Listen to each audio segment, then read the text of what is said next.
Aujourd'hui, je te présente une opportunité d'études en mars 2025 en Chine dans la province de Jiangxi. Donc, si tu veux étudier en Chine le mois de février 2025, cette opportunité est faite pour toi. Et à la fin, je te présente une information très importante qui concerne le danger qui se cache dans les études, dans le programme à court terme en Chine pour le mois de mars 2025.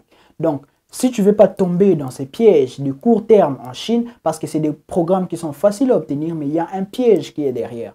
Je te montre où est le danger et tu verras ça seulement si tu suis la vidéo jusqu'à la fin. C'est pour toi la première fois sur cette chaîne. Abonne-toi et active la cloche afin d'être notifié à chaque fois qu'on poste de nouvelles vidéos et on se retrouve juste après.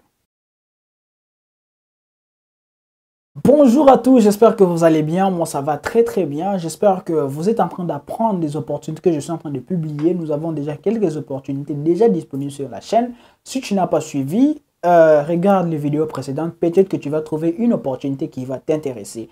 Et comme toujours, à la fin, je suis en train de vous donner des petits conseils qui sont vraiment importants pour vous qui cherchez encore à venir étudier en Chine ou même ceux qui sont déjà en Chine. Et comme aujourd'hui encore, je vais vous donner une autre information qui concerne le danger à prendre le programme court terme. Quand je dis court terme, c'est-à-dire 6 mois ou moins pour la rentrée de mars 2025. Donc, il y a des choix à éviter. Aujourd'hui, comme je vous ai dit, je vous donne d'abord une opportunité de mars 2025 dans l'université de Jiangxi, University of Science and Technology, bien évidemment dans la province de Jiangxi. Cette opportunité concerne encore une fois les gens qui veulent faire la licence en Chine avec un programme en anglais. Comme vous le savez, en Chine, le programme de licence, c'est pendant 4 ans et il y a une limite d'âge que vous devez suivre. Donc, si vous voulez postuler pour cette opportunité, vous devez avoir entre 18 et 23 ans. Après 23 ans, il n'y a vraiment pas de chance pour vous. Donc, l'âge limite, c'est 23. Alors, le programme de mars 2025, et ça sera une bourse partielle où on va vous exiger de payer pour chaque mois, plutôt pour chaque année, un montant de 390 $.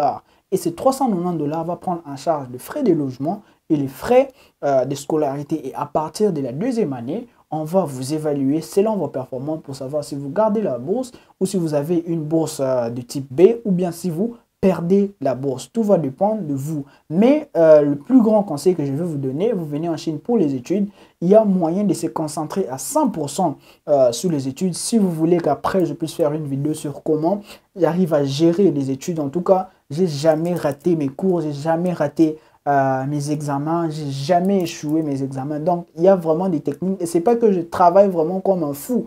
Mais il y a des techniques, quand tu maîtrises déjà le système, ça devient plus facile. Si vous voulez que je puisse faire une vidéo sur ça, mettez dans les commentaires, réussir les études en Chine facilement, je verrai. Et puis s'il y a beaucoup de commentaires sur ça, je vais préparer une vidéo pour vous expliquer comment personnellement, moi, j'arrive à gérer tout ce que j'ai fait et je ne rate rien en termes de points, en termes d'examen et je suis dans le règlement de l'école. Pour cette opportunité, ceux qui sont intéressés, il y a 4 filières qui sont organisées. Nous avons l'informatique, le génie civil, le génie mécanique et le minerai. Donc, si vous voulez étudier l'une de ces 4 filières, si ça vous intéresse, n'hésitez pas de nous contacter via le mail ou un numéro WhatsApp que je vais mettre dans la description et on va suivre votre dossier. Il y a toujours ce document clé que vous devez préparer. Je l'ai toujours répété, vous devez avoir votre passeport valide d'au moins 6 mois, le test médical, le casier judiciaire et tous les relevés ou tous les bulletins de votre parcours à l'école secondaire et votre diplôme de bac et en format original et en format traduit en anglais. Si vous avez ces documents, votre dossier est prêt à être soumis et vous avez une chance de venir en Chine dès le mois de février 2025. Parlons du danger de prendre un programme à court terme dès le mois de mars 2025 ou bien pour la rentrée de mars. Le truc c'est quoi?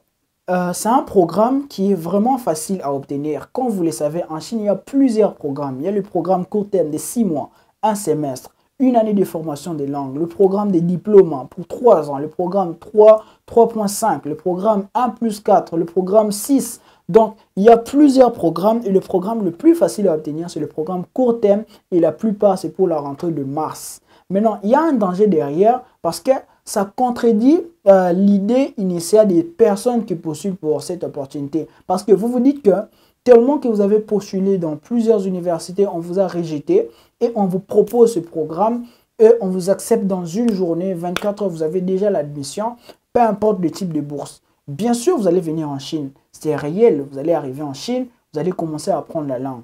Le problème, c'est quoi? Vous avez qu'une admission.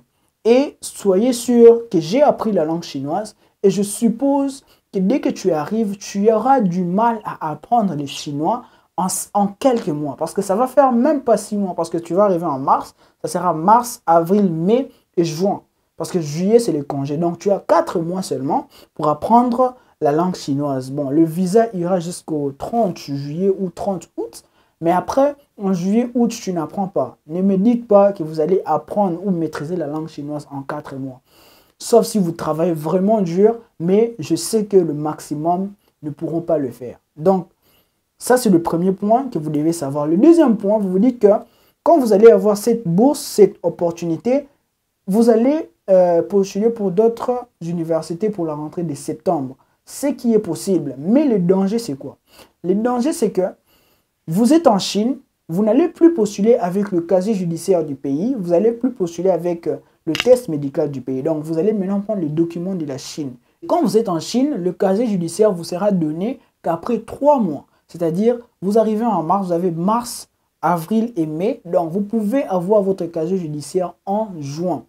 Et en juin, c'est le moment où les universités commencent à donner les résultats des gens qui ont postulé pour la rentrée de septembre à partir de janvier. Donc là, c'est les résultats qui commencent à sortir. Mais c'est maintenant toi, tu as ton casier judiciaire, tu veux postuler pour la rentrée de septembre.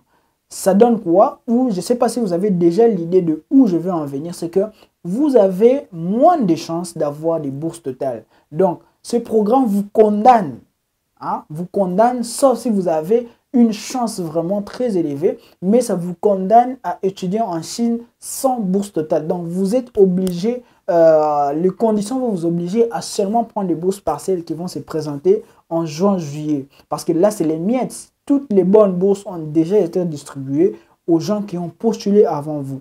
Donc, c'est ça le danger. Ne vous dites pas que vous allez postuler pour un programme de 6 mois pour arriver d'abord en Chine et puis après postuler pour une bourse totale de septembre. Ça sera vraiment difficile. Il y a un autre point où vous vous dites que vous allez venir avec un programme court terme de 6 mois et vous allez transformer votre visa en visa de travail ou en visa business.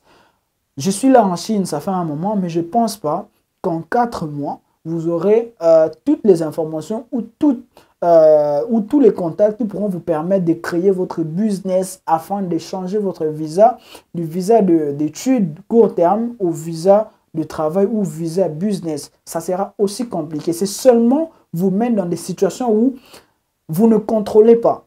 Donc, vous travaillez plus sur la chance et non sur, sur le processus normal.